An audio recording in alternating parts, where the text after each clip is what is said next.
and welcome to another Church Explained from St Michael's Parish Church in Bramwell. This week we are thinking about Christ the King. And as we think about Christ the King, the festival, a question for you, Connie. What do you think when you think of a king? When I think of a king, I think of someone with a big crown on their head, and they'll be sitting on a throne, so on a big chair, and they'll usually look quite serious and quite intimidating. That's what I think of when I think of a king, usually. Cool. And do you have a favourite king in history? I wouldn't say he's my favourite, but I think I've done a lot of studying on Henry VIII and Henry VIII's wives and how he changed the church in England. So I think I'd say King Henry VIII, yeah. Okay. What about you? Who are your favourite? I think I've narrowed it down to two. Okay.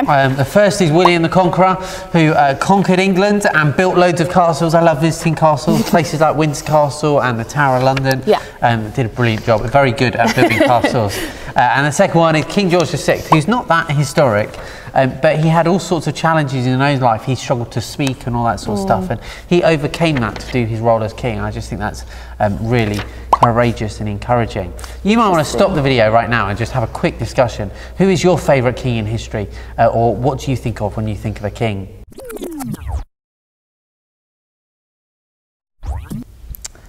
So, Christ the King Sunday is actually a relatively recent addition to the Western Church calendar.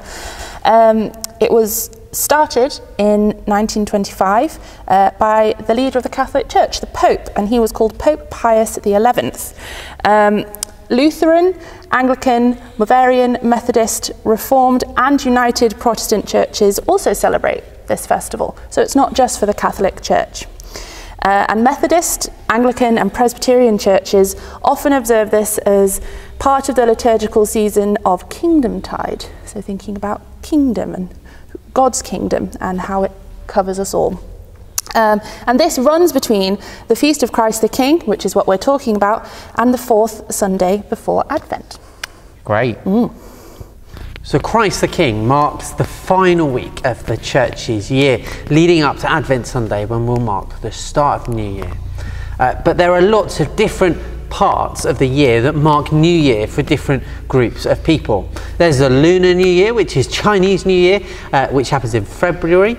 There's Rosh Hashanah, which is the Jewish New Year, which happens in September. And there's Hijri, which is the Islamic New Year, which happens in July. And then there's even the calendar that we all follow throughout the year, which ends on the 31st of December. But for us, the Church, Christ the King marks the final week of the year as we lead up to Advent Sunday, which is the first day of the Church's new year. So in preparation for Advent, which is next week, Happy New Year. Happy New Year, everyone. The Feast of Christ the King was originally celebrated on the final day of October, the day before All Saints' Day, which we might know as Halloween. But it was moved to the last Sunday before Advent in 1969 to highlight the day's importance. As the liturgical year begins with Advent, which is the season of waiting for the coming of Jesus, observing Christ the King Sunday at the end of the liturgical year celebrates and emphasises the kingship of Christ. So for Christians, as we celebrate Christ the King this Sunday, what we're thinking about is the person of Jesus being our King. So what we mean by that is the person that we follow, the person who we seek to look up to, the person who actually we worship and think is really quite incredible. But Jesus isn't just that figure that Connie spoke about that wears a crown and sits on a throne.